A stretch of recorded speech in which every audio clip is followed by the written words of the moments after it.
Gracias a Dios por este tiempo que hemos tenido para alabar a nuestro Dios. Que el Señor se agrade con esas alabanzas tan preciosas que entonamos hace unos momentos, ¿verdad?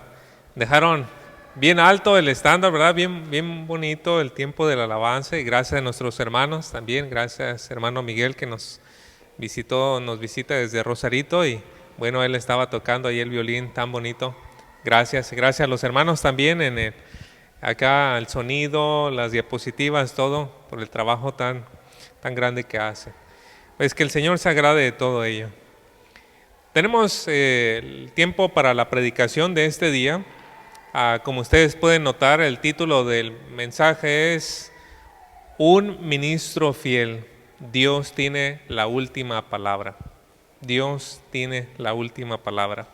Y quiero iniciar esta predicación mencionando cosas que sucedieron en 2 años diferentes, 2017 y 2020.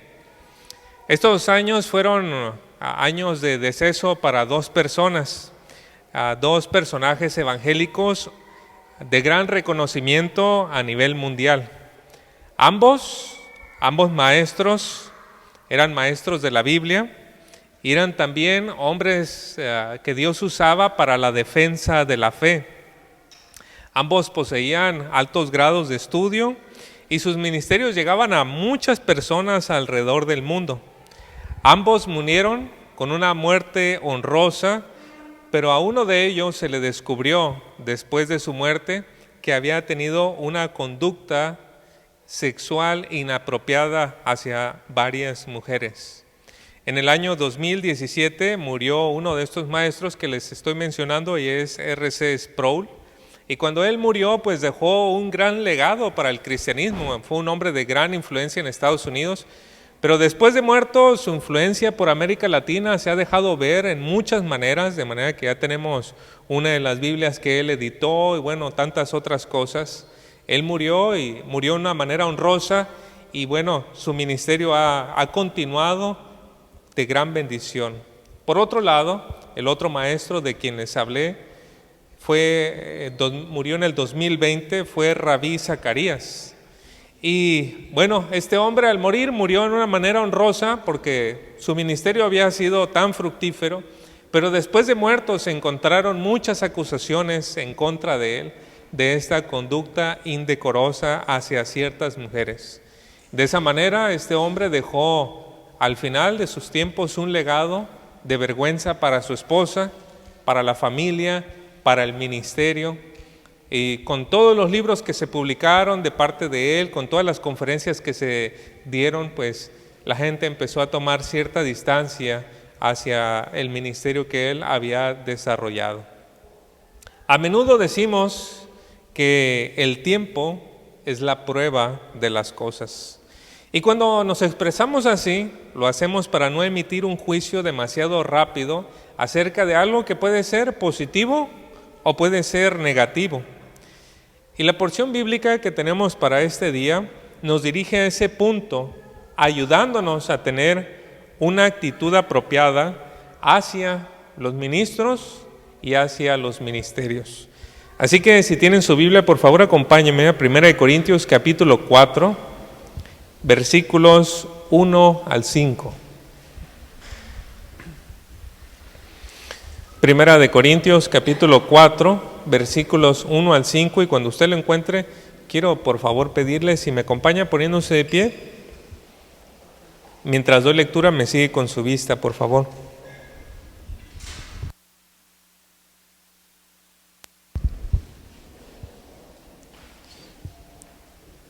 Dice la palabra de Dios en 1 Corintios 4, del 1 al 5.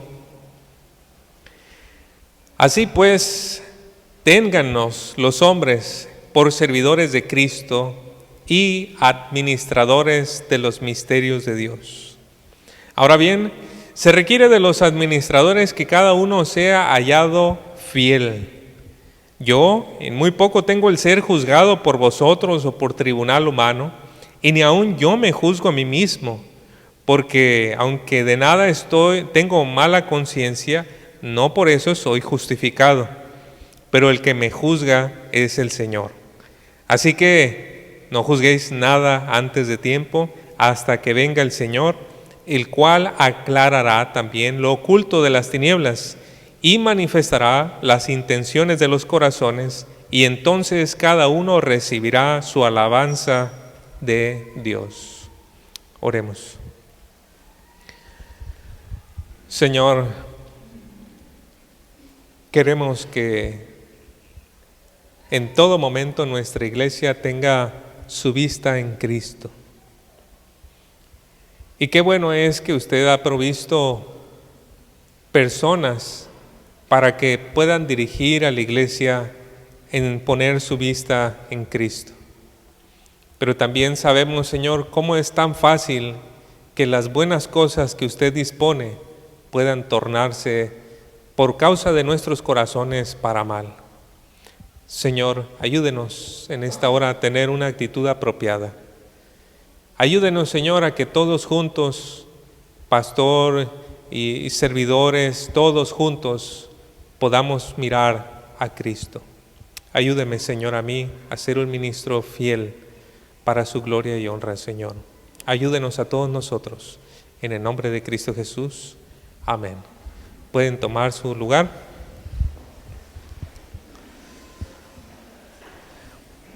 Parece sorprendente que el tema de las divisiones dentro de la epístola del apóstol Pablo a los Corintios ha tomado tanta importancia, ¿no es cierto?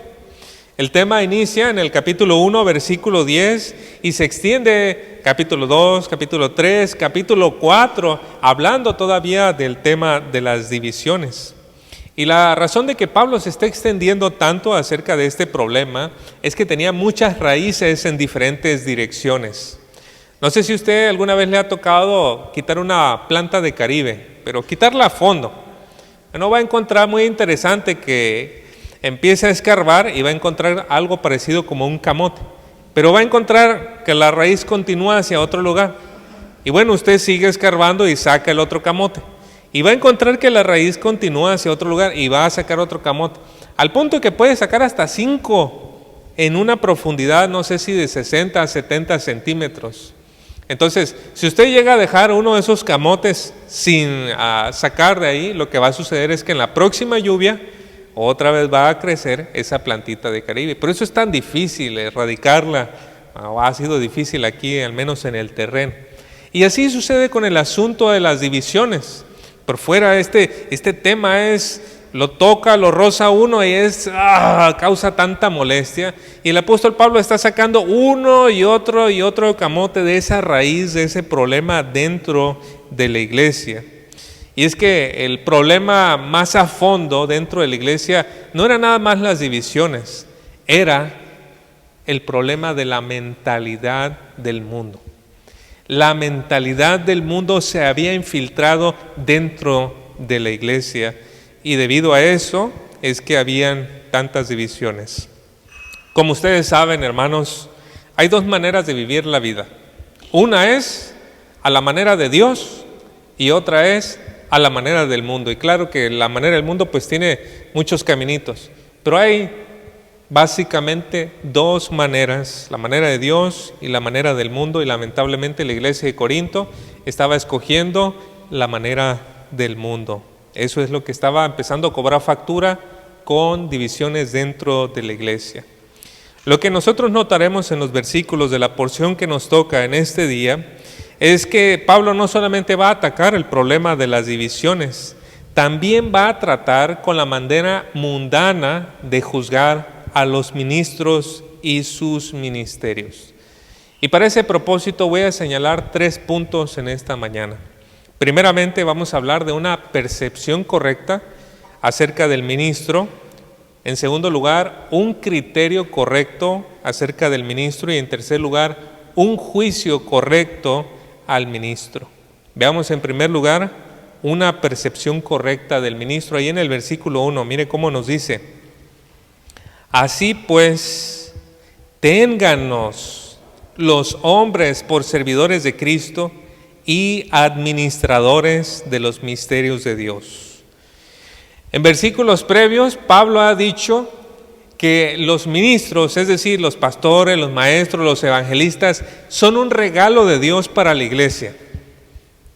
Pablo les había exhortado a no hacerse partidarios. Yo soy de Pablo, yo soy de Apolos, yo soy de Pedro, sino a reconocer que Dios los ha provisto para la preparación de la iglesia, para la bendición y la edificación de la iglesia.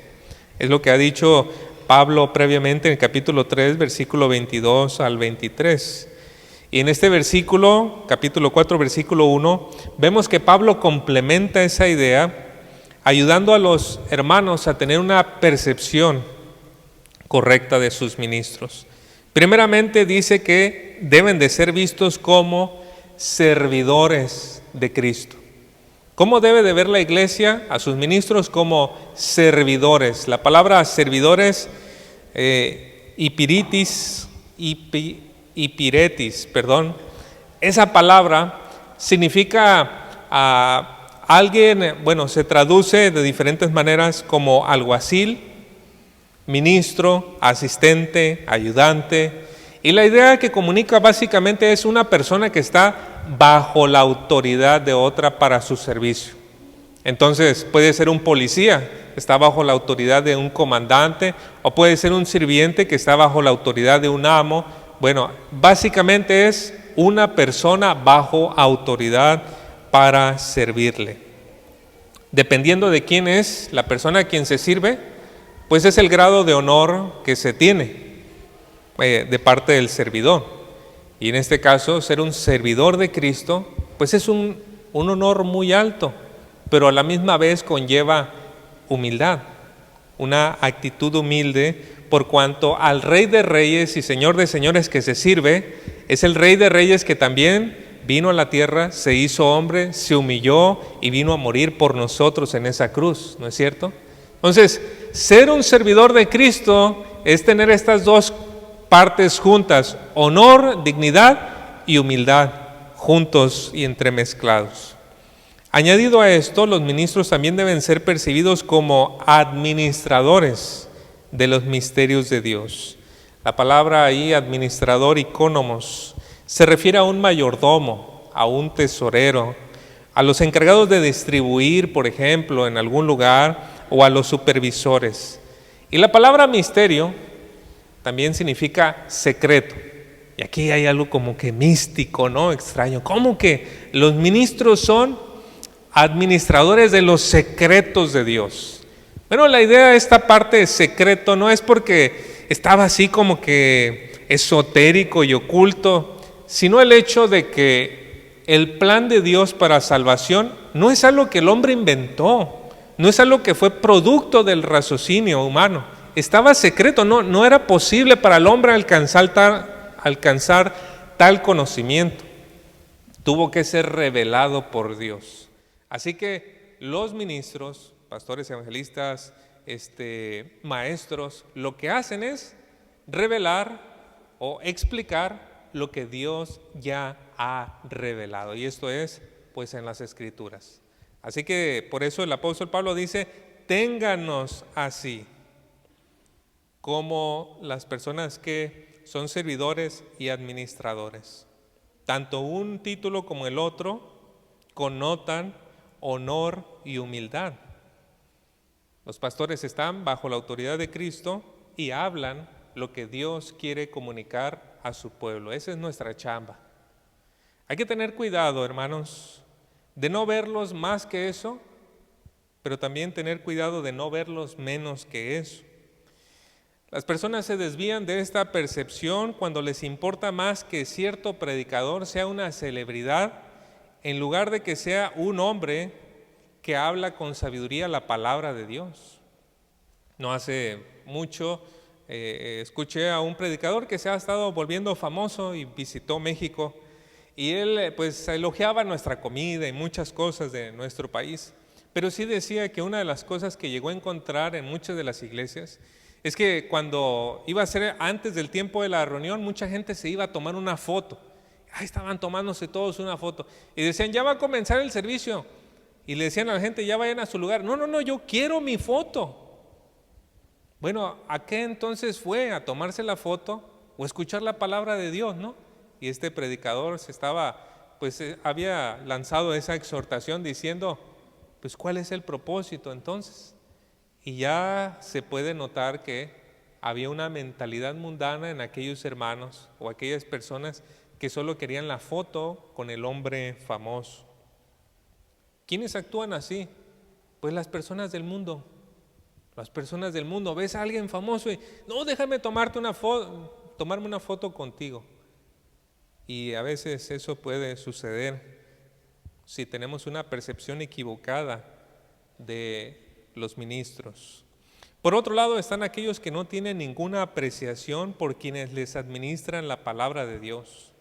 Y esta falta de aprecio no solo puede ser lastimosa para los ministros, es también una pérdida para quien no la tiene. Aprendí en tiempo, estudiando, cuando estaba estudiando en la escuela, que a veces me dejaban las lecturas de unos libros bien gorditos y grandes. Y yo, y el tema ni siquiera me parecía interesante.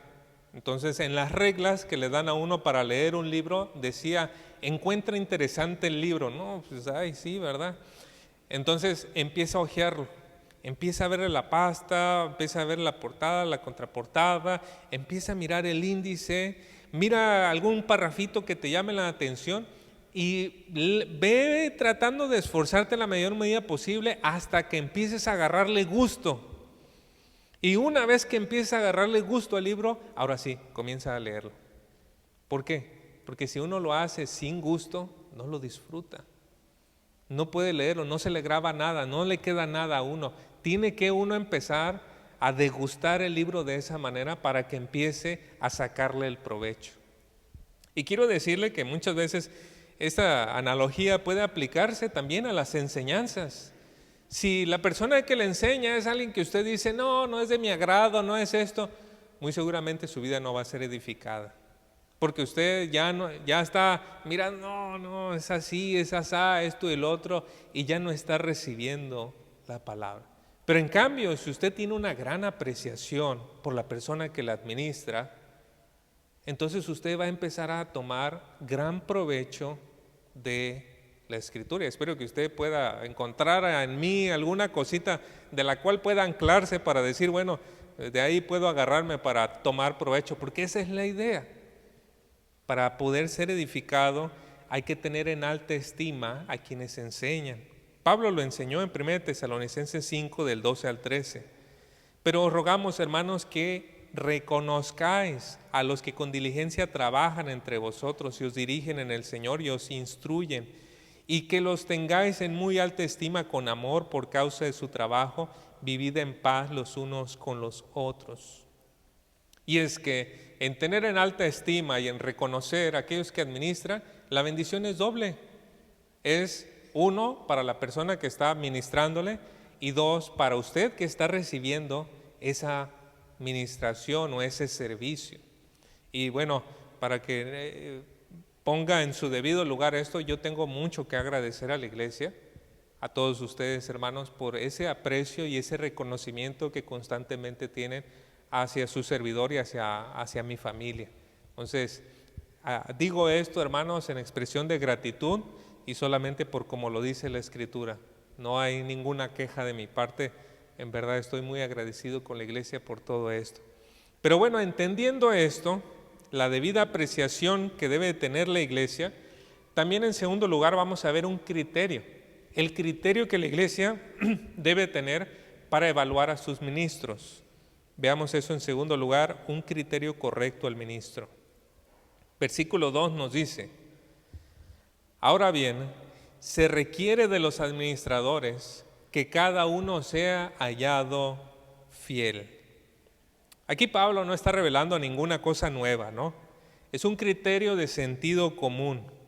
Ninguna aptitud en un administrador está por encima de que él sea fiel. Y por fiel debemos de entender una persona confiable.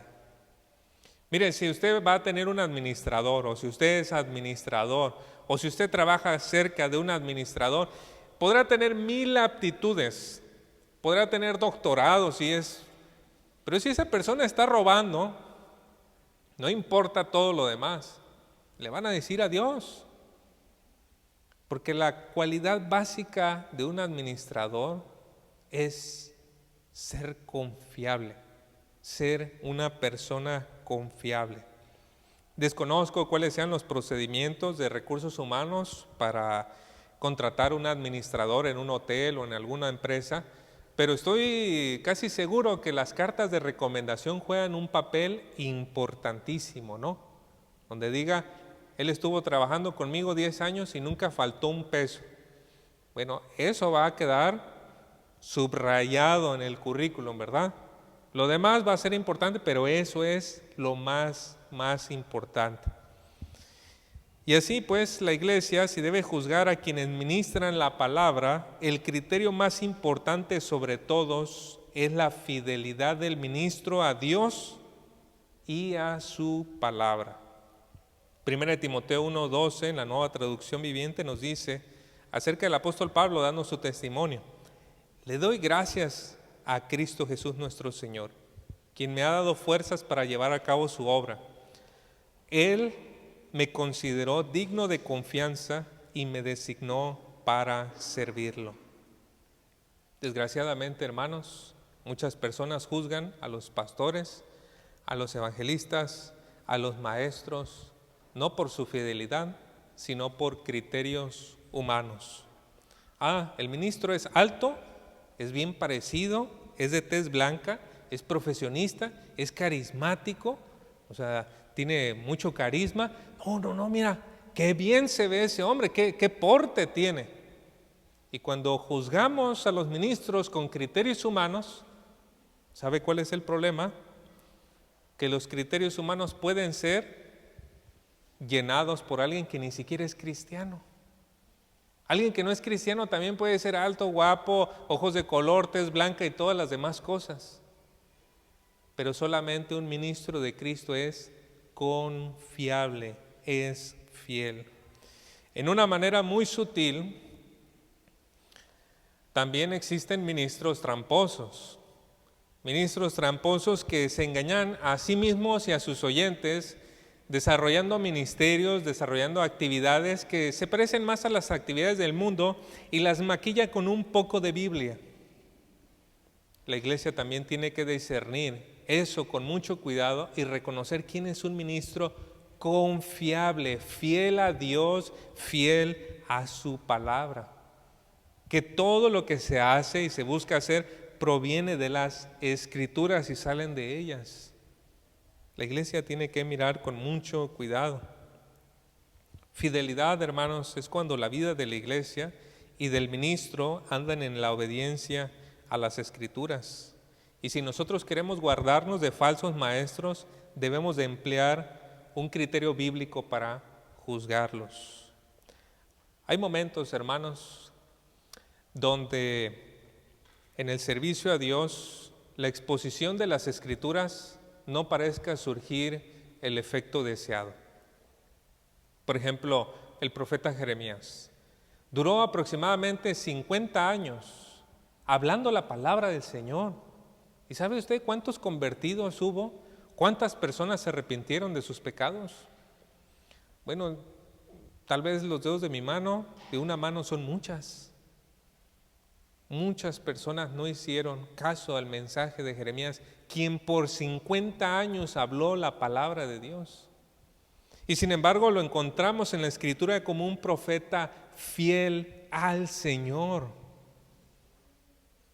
Pero ¿qué es lo que sucede, queridos hermanos? Que a veces llegamos a juzgar que porque allá van 1,000 personas, que porque allá van 2,000, que porque allá van 10,000, ese hombre está vendiendo pan caliente. O sea, algo está haciendo increíble y Dios lo está usando de una manera poderosa. Tal vez sí y tal vez no. Y más probablemente no. Tenemos que usar un criterio bíblico, hermanos. Lamentablemente, con el paso del tiempo, muchos ministros van a comenzar bien su carrera, pero con el tiempo van a ir dejándolo. Habrá momentos donde el ministerio empieza a dar un gran fruto, Mira, van llegando más personas van conociendo, más personas se van arrepintiendo. Y después de quizá 10, 15 años, empieza a haber un tiempo como de sequía, estancamiento. Y ya pasa un mes y 2 meses y un año y la gente dice, ¿por qué no tenemos a nadie nuevo? ¿Qué está sucediendo? Y la gente empieza a preguntarse, ¿qué debemos de cambiar? No, es que la Escritura nunca se debe de cambiar, hermanos. Solo se debe de profundizar en ella. Pero la gente empieza a buscar eso y deja su fidelidad a Cristo.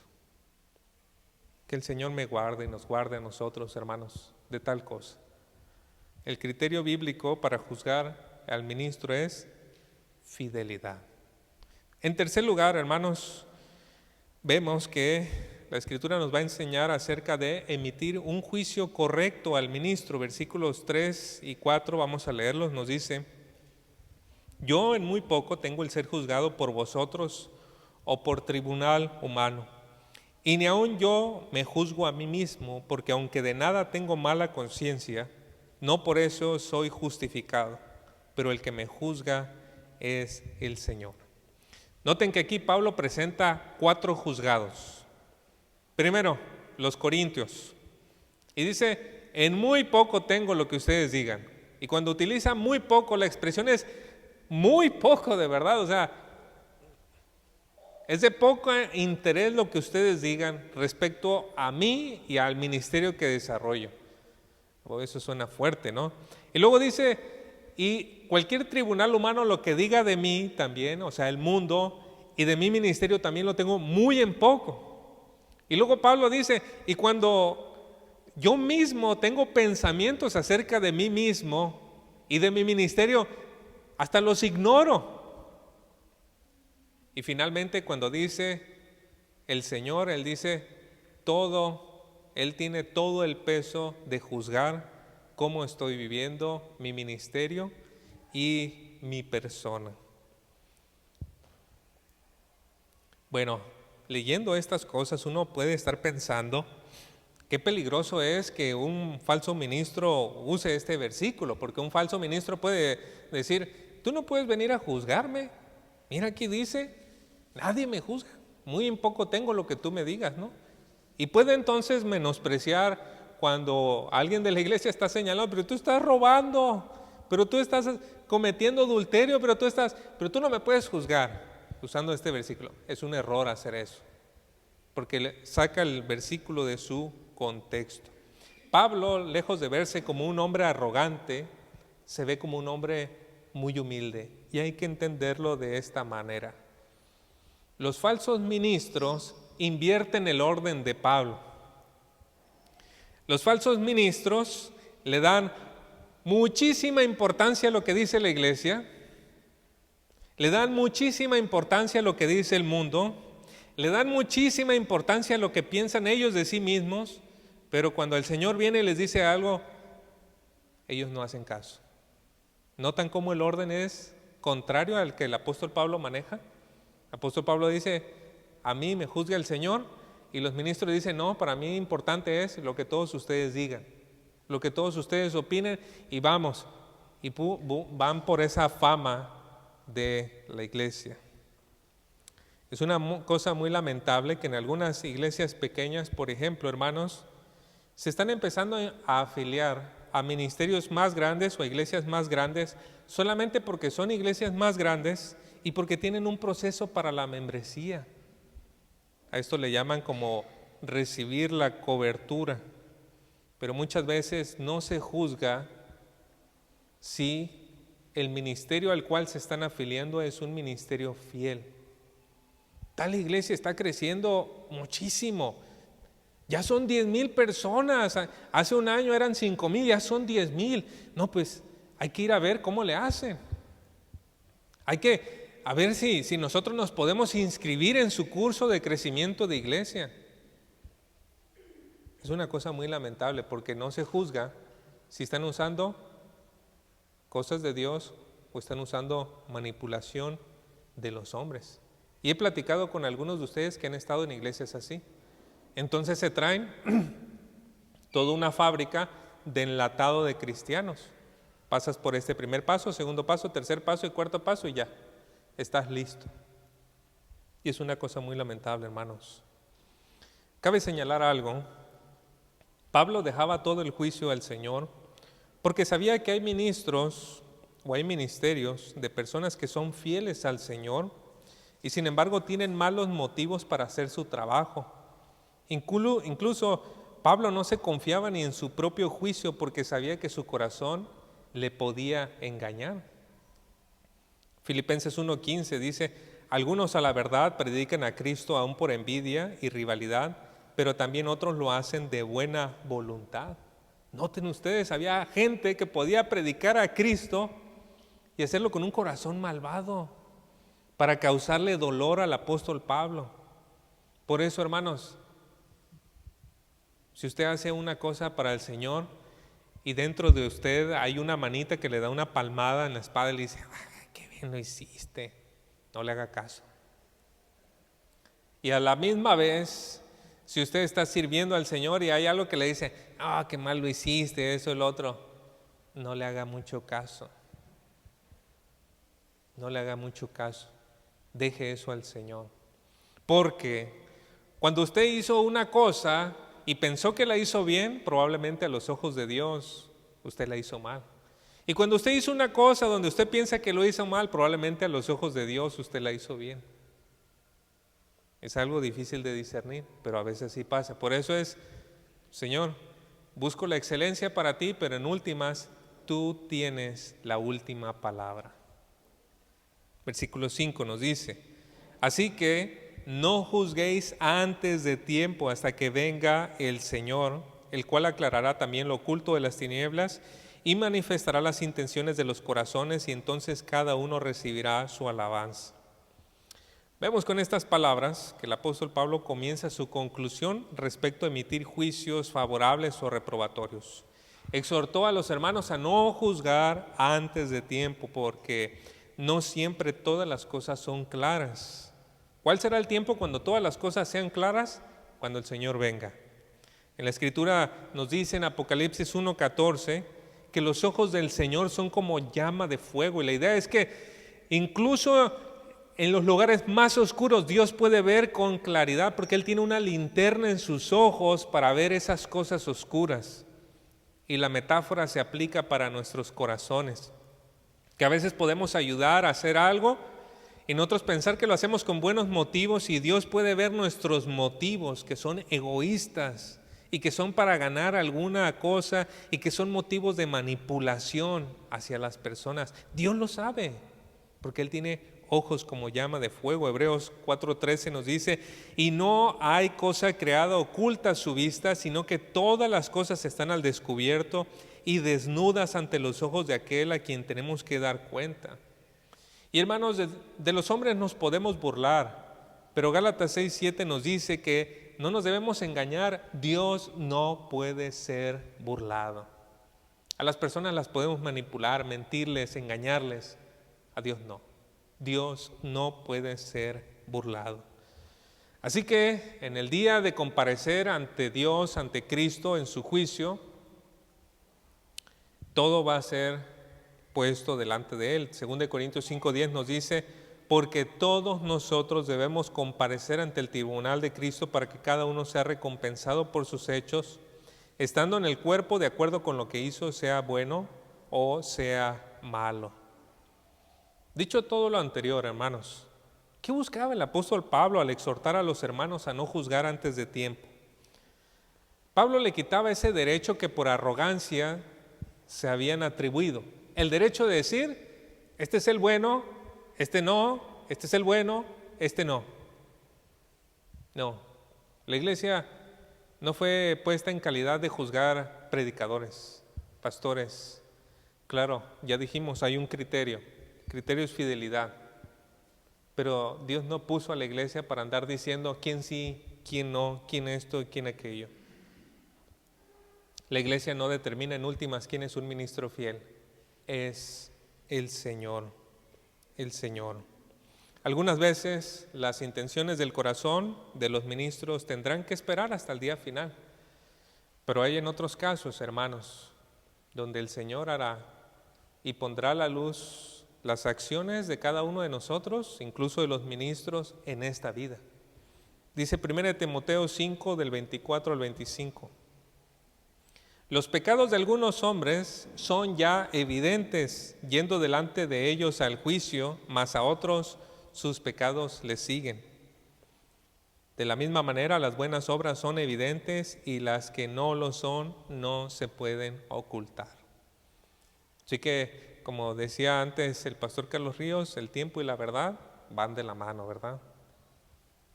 Y a su tiempo se verá la obra de cada uno. Quiero empezar a concluir, hermanos. A lo largo de este pasaje hemos notado que las palabras de Pablo a primera vista resultan un poco confusas si no las miramos a la luz de lo que sucedía con la iglesia y las comparamos con la situación actual. Cuando una iglesia adopta la manera de pensar del mundo, entonces su percepción, su criterio y su juicio hacia los ministros se pone de cabeza. Quiero decirlo de esta manera.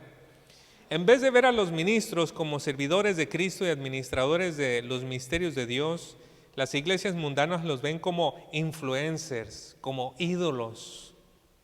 En vez de aplicar un criterio bíblico, esto es, que el ministro sea una persona confiable para los propósitos de Dios, las iglesias mundanas aplican un criterio mundano basado en aptitudes y apariencias. Y en vez de dejar la última palabra al Señor, las iglesias mundanas creen que ellos determinan quién es un buen ministro.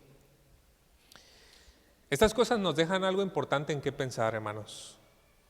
Cuando usted y yo adoptamos la manera de pensar del mundo, dejamos la puerta abierta para que falsos maestros ocupen este lugar y para que esos falsos maestros le enseñen a cada uno de nosotros. Peor aún, hermanos, y esto es la cereza del pastel con lo que yo quiero que usted se vaya en este día. Cuando adoptamos la manera de pensar el mundo, vamos sacando a Cristo de la iglesia y en su lugar vamos colocando al hombre. Eso es lo que verdaderamente preocupa. Cuando adoptamos esa manera de pensar del mundo, sacamos a Cristo y dejamos que el hombre ocupe ese lugar.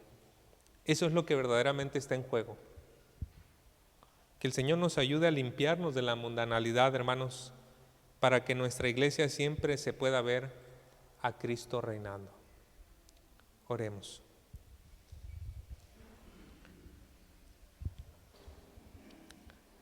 Señor nuestro Dios, queremos pedirle, Señor, para que nos ayude como iglesia a ser entendidos en su palabra, Señor. He podido ser testigo de iglesias que, llevados por el carisma de algún hombre, lo han dejado predicar, lo han dejado enseñar, lo han dejado pastorear, solamente para desviar con unos pocos meses o unos pocos años a toda la iglesia hacia la falsa doctrina. Y eso sucede tan rápido, aunque siempre hay muchas raíces de fondo, Señor. Por favor, ayúdenos a nosotros como iglesia a tener muy en alto estima su palabra, Señor. Que su palabra sea expuesta con claridad y con fidelidad. Y que el día que así no sea, Señor, la iglesia pueda levantar la voz y pueda decir que usted debe de reinar con su palabra en la iglesia. Ayúdenos, Señor, a que así sea. Y que usted me ayude a mí, Señor, a ser un ministro fiel para la gloria suya y para el bien de este pueblo suyo. En el nombre de Cristo Jesús. Amén. Que el Señor les bendiga.